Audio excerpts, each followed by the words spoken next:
Coming up this week, gratitude.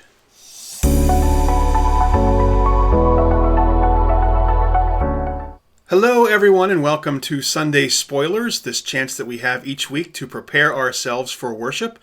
We are finishing up, finally, the series, The Book of Joy. I don't mean finally in a bad kind of way. It's been a good series. It's been a good opportunity, I think, for us to think about joy and the importance of joy.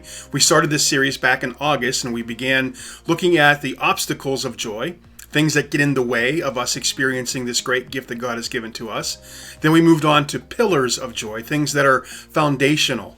If we focus on these things, we're more able to recognize and to see and to experience the joy that God gives to us. And the last of these pillars is gratitude. Just so happens this is a week that we celebrate Thanksgiving, and I think it's an opportunity for us to think about what exactly does it mean to give thanks, and what are we thankful for, and how does that work, and does it go any deeper than just a meal that we share? I think we know that Thanksgiving and the action of giving thanks is more than just a meal. It's more than just a time that's on a calendar. We know that it's a part of our life and a part of how we live, and gratitude is something that really helps us to have a different perspective. It helps us to see things that maybe we wouldn't see if we weren't focusing on gratitude and offering thanks.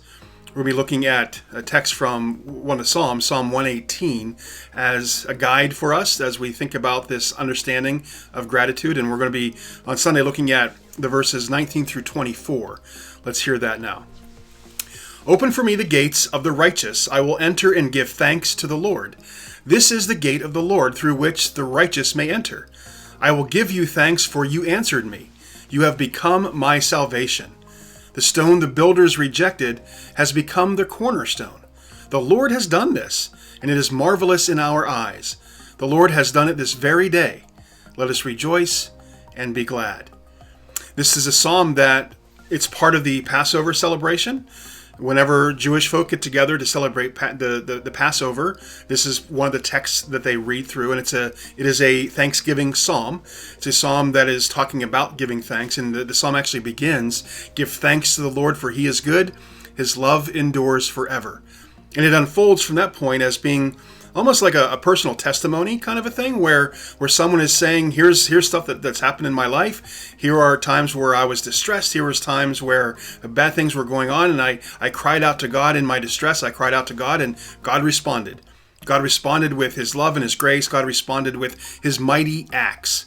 And I think that those mighty acts of God, they're not just limited to biblical times and biblical authors. We know that that's present with us, and we can get the model from these biblical authors, that they found the opportunity, they found the time to recount those things that they're grateful for, that they intentionally focused on, what is it that God has done for me? So I think as we think about Thanksgiving and gratitude, the very foundation of that is being able to identify what we're thankful for. So I look forward to spending more time on Sunday sharing this with you and thinking more about gratitude and what it means to give thanks and how we can continue to do that together. Take care, everyone. We'll see you then.